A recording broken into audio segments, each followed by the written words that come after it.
मैं इसी नूर साहब के पॉइंट के ऊपर बात करना चाहूँगा कि ये भी मौक़िफ़ दुरुस्त है। आप समझते हैं कि क्योंकि छोटे शहरों में और छोटे ज़िला में बिल्कुल तरक्की नहीं की जाती और सारा कुछ लाकर तमाम प्रोजेक्ट्स बड़े जो हैं वो मेन शहरों को दिए जाते हैं, ये भी एक वजह है। और दूसरी बात ये कि जो बड़े शहरों में लगने वाले प्रोजेक्ट्स हैं, इतने अरबों रुपए के प्रोजेक्ट्स लगे हैं सेफ सिटी जैसे, ये भी क्या मौसर हैं इन सारी चीज़ों को रोकने के लिए और इस पे कितना काम किया जा रहा है? सबसे पहले तो मैं नूर साहब की बात करूंगा कि समंदर को उठाकर आप गुजरांवाला में तो नहीं ले जा सकते ना। अब पोर्ट सिटी है, पोर्ट सिटी के अंदर एक एक्टिविटी है, एक कारोबारी बिजनेस एक्टिविटी है, वो पोर्ट पर ही होगी ना। जाहिर सी बात है वहाँ पर बिजनेस होगा, वहीं पर इर्द गिर्द जो है वो इंडस्ट्रीज लगेंगी। ठीक है, देखें जिस तरह इस तरह किया जा सकता है, जिस तरह फैसलाबाद को जो है वो एक टेक्सटाइल इंडस्ट्री का एक हब बना दिया गया है। इस तरह किया जा सकता है, बिल्कुल इस तरह किया जा सकता है। और उसकी बुनियादी वजूहात भी यही हैं कि इंसान के पास जो है वो जो यूथ है, पहले तो बात यह है कि उसको मेहनत करने की आदत नहीं है। क्विक मनी, जो स्ट्रीट क्राइम्स की बात करें, क्विक मनी जो है वो क्विक मनी के लिए। और आगा साहब, स्ट्रीट क्राइम तो इतना बड़ा मसला है कि इतने लोग हमारे यहाँ किसी टेरर एक्टिविटीज में 3-4 साल में नहीं मरे जितने लोग डकैती मजामत में कराची में मारे जा रहे हैं। ये बहुत बड़ा इशू है। बिल्कुल ऐसा ही है। मैं तो सिर्फ आपको सैकड़ों लोग वो हैं जो मारे जा रहे हैं और हजारों लोग वो ऐसे हैं जो डकैती मजामत में जख्मी हो रहे हैं, बिल्कुल अपाहज हो रहे हैं, बिल्कुल रोज की बुनियाद पर। तो ये एक बहुत बड़ा मसला है। अब जहां पर आप बात करें कराची का तो आप छोड़ ही दें, अल्लाह ही हाफिज। अच्छा, अब लाहौर की बात करें, सेफ सिटीज प्रोजेक्ट। अब सेफ सिटीज जो प्रोजेक्ट है उसका हमने एक रिपोर्ट की थी कि एक मोडस ऑपरेंडी है ना, जैसे कराची में तो गन पॉइंट पर आपसे छीना जाता है, यहाँ पर लोग झपट्टा मार के ले जाते हैं जी। किसी के मोबाइल जेब से बाइक चलाते हुए निकाल लिया मोबाइल। ये तरीकावारदात। इसी तरह का एक वाकया जो है वो नीला गुंबद पे पेश आया। एक मैं यहाँ पर आपसे एक सवाल पूछना चाहूँगा भाई, मैं एक आम शहरी हैं, एक आम शहरी जानता है कि इन भिखारियों की टाइमिंग क्या है, सुबह कितने बजे इनको लाकर छोड़ा जाता है और शाम को कितने बजे इनको उठाया जाता है, तो ये चीज़ें हुकूमतों को सेफ सिटी प्रोजेक्ट का फ़ायदा उठाकर नज़र नहीं आ सकती? सब है, सब क्यों नहीं इस पर काम होता? सब वाज़ेह है। आप उठा के देखें ना, पाकिस्तान में किसी भी मसले को आप उठा के देखें, उसके पीछे आपको माफिया नजर आएगा। और माफिया भी वो ऑर्गेनाइज माफिया। बिल्कुल। एक तो कहते हैं ना, एक इंडिविजुअल एक्टिविटी है नहीं, एक ऑर्गेनाइज माफिया। उसके अंदर आपको इदारों के लोग बाकायदा तौर पर मुलविस नजर आएंगे। अब तो यहाँ तक कहा जाता है कि थानों को बाकायदा हिस्सा जाता है। ऐसा ही है, बिल्कुल ऐसा ही है, हिस्सा जाता है। अब आप मिसाल, अभी आपको गदागिरी की मिसाल, अब आपको मैं बताऊं स्ट्रीट क्राइम्स का।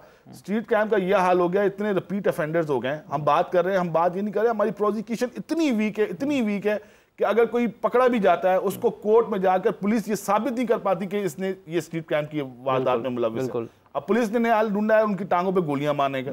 अब जैसे कोई नया मुल्जिम पकड़ा जाता है, उसकी पहले टांग उठा के देखी जाती है कि ये रिपीट ऑफेंडर की निशानी ये है कि मतलब उसकी टांगों पे कितनी गोलियां लगी हुई हैं। बिल्कुल ऐसा ही है। उसके बावजूद पुलिस के लिए ये काम आसान है कि किसी की टांग पे गोली मार के उसको क्या अदालत में पेश कर देना। ये डकैती मज़ामत पुलिस मुकाबले में जो है वो पकड़ा गया है। पुलिस मुकाबले की आपने बात की, मैं तसव्वुर साहब आपसे पूछना चाहूँगा कि पुलिस मुकाबले में ये अंडर द टेबल, जब पुलिस अपनी पॉलिसी की बात करती है हुकूमतों के साथ, तो अंडर द टेबल यही कहा जाता है कि या तो खुला हाथ दें कि क्योंकि सज़ाएँ कम हैं तो हम इनको जो है वो मावराए अदालत इनको पार किया जाए या इनकाउंटर में मार दिया जाए। तो क्या ये चीज़ें ठीक नज़र आती हैं आपको? जी, मैं समझता हूँ बिल्कुल भी ठीक नहीं है, ऐसा होना ही नहीं चाहिए। कोई ऐसी ज़रूरत नहीं है, लॉ प्रॉपरली जो है वो एग्जिस्ट कर रहे हैं। सिर्फ और सिर्फ प्रॉब्लम यहाँ पर आता है, देखें सिर्फ पुलिस ने ही साबित नहीं करना, हमारी भी बीइंग ए सिटीज़न कुछ ड्यूटीज़ हैं। हम ये समझते हैं कि हमने किसी इंसिडेंट का रिपोर्ट कर दिया तो हमारी ड्यूटी ख़त्म हो गई। बिल्कुल ऐसा नहीं है। प्रोसिक्यूशन उस वक्त वीक होगी जब आपको कंप्लेनेंट ही अवेलेबल नहीं होगा, विटनेसेस ही अवेलेबल नहीं होंगे। लोग ये समझते हैं कि हमने रिपोर्ट कर दिया वाकया को तो दैट्स ऑल ख़त्म हो गया। अब उसकी वजह से पुलिस भी बेनिफिट उठाती है। वो ये उठाती है कि ड्यूरिंग इन्वेस्टिगेशन जो कोई भी रिकवरी होती है, कुछ भी होता है, उसका जो मर्जी वो सब के सब जो है मिस अप्रोप्रिएट हो जाता है।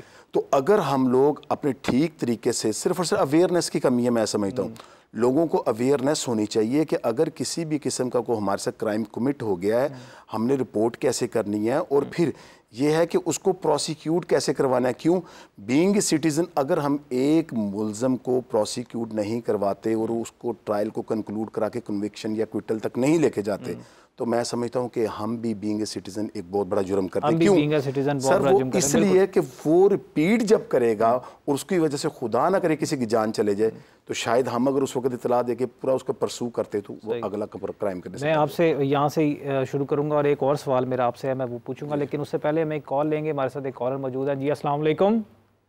वालेकुम सलाम जी, वेलकम टू वकील ऑनलाइन, फरमाइए। जी जी, मैं शफाक अली बात कर रहा हूँ लाहौर से। जी जी, फरमाइए। जी अच्छा, अभी मैं आपका प्रोग्राम देख रहा हूँ, उसमें भी आपने ये बात की है सेफ सिटी कैमरास वाली और ये सारा कुछ जो नेटवर्क है। अभी ये बिल्कुल ऐसा ही है कि ये बिल्कुल सेफ सिटी के जो कैमरे ये बाकायदा मोटरसाइकिल पे जो है ये इनको छोड़ने आते हैं इस मार्केट को लोग, और ये इनके पास बाकायदा ट्रांसपोर्ट का नेटवर्क है। मैंने बजाते खुद कई दफ़ा ये गुलबर्ग के इशारों पे देखा है। तो ये आप जरा रिपीट करेंगे, आपकी आवाज़ बहुत कम आ रही है, जरा रिपीट करेंगे, आपने क्या फरमाया? कह रहा हूँ मैं आपका प्रोग्राम देख रहा था। जी जी, तो इसमें जो है ये सीसीटीवी कैमरों के मैंने खुद कई दफा देखा है कि ये जो इशारे हैं इस पे इनको तोड़ने आती हैं बाकायदा सुबह के टाइम पे। जी जी, मैंने देखा है। और अगर हमें नजर है तो ये इंतजामिया को नजर नहीं आ रहा, क्योंकि और ये इस लेवल तक माफी है कि मेरी एक दफा इन्होंने के ऊपर चोर है प्रोफेशनल। जी जी, बिल्कुल बिल्कुल बिल्कुल सही फरमाया आपने आमिर भाई। वही वाली बात आ गई जो हम पहले कर रहे थे। में काम होता है। हाँ जी, मैं तो नाइट शिफ्ट भी होती है, उसके बाद मॉर्निंग शिफ्ट भी होती है। हाँ जी, बिल्कुल ऐसा बाकायदा शिफ्टों में काम होता है। मैं इनकी बात से बिल्कुल इत्तफाक करता हूँ और मैं इनको ये कहूँगा कि ये सेफ सिटी के भरोसे पे ना रहे। इनके 75% कैमराज इधर डिसफंक्शनल हैं या वो प्रॉपरली काम ही नहीं कर रहे। लेकिन ये बात सीसीटीवी कैमरा तो बहुत दूर की बात है, ये तो आम एक सड़क पे एक चौराहे लेकिन देखें आमिर साहब, एक यहाँ पर एक पॉइंट है, जिस जगह पर अगर आप इस्लामाबाद जैसे शहर को देखें जहाँ पर आप रोकना चाहें और इस प्रोजेक्ट का फ़ायदा उठाना चाहें, वहाँ पर आप उठा रहे हैं भरपूर तरीके से। आपको इस्लामाबाद में ऐसे बैगर माफिया नहीं नजर आएगा, आपको इस्लामाबाद में ऐसे स्ट्रीट क्राइम नहीं नजर आएगा, लेकिन आपको बाकी सारे रावलपिंडी में चले जाएं तो यही चीज़ और बिल्कुल मुख्तलिफ नजर आएगी आपको।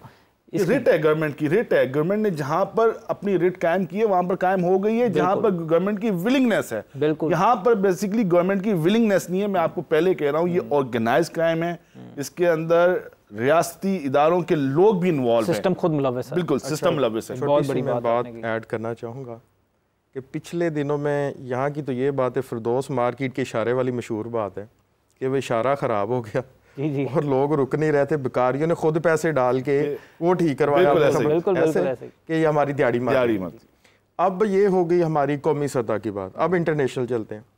सऊदीया में उम्रा वक्त करने के बहाने आपके भिखारी जा रहे हैं। दुबई से आपके ज्यादा भिखारी पाकिस्तानी पाएंगे, 90%। दुबई से भिखारी आपके पकड़े गए, श्रीलंका जैसे गरीब मुल्क से भिखारी आपके पकड़े गए, मलेशिया से आपके, और इन मुल्कों ने पाबंदी लगाई है और बाकायदा लेटर लिखे हैं इनको कि यार ये आप अपने बंदों की तफसील चेक करके भेजें। आप सारे भिखारी भेज रहे हैं हमारी तरफ कि हमने आपको रिलीफ दिया है वीज़ा सिस्टम में। तो देखें ये इंटरनेशनल सतह पे भी वो आवाज़ उठाई जा रही है। उनको बाकायदा वो कह रहे हैं कि यार मामला देखें, लेकिन ये फिर भी सोए हुए हैं। बिल्कुल कि हम तो बर्दाश्त कर ही रहे हैं। इंटरनेशनली हमारी कितनी बेइज्जती हो रही है इस बात पे, कितनी ये शर्मिंदगी का बाइस है कि 90% पाकिस्तानी जो है वो हर कंट्री में जी वो पाकिस्तानी भिखारी हैं। उस दिन आपने चाइना की वीडियो भी देखी होगी कि वो कह रहा है कि जी जुमे की नमाज के बाद वहाँ से लोग निकल रहे हैं, उधर तो सब तबाह हो गया, अब हमारी आप मदद कर दें। तो कितनी शर्मिंदगी की ये बात है और इसको सीरियस लेना चाहिए हुकूमत को और इस पर पॉलिसीज होनी चाहिए।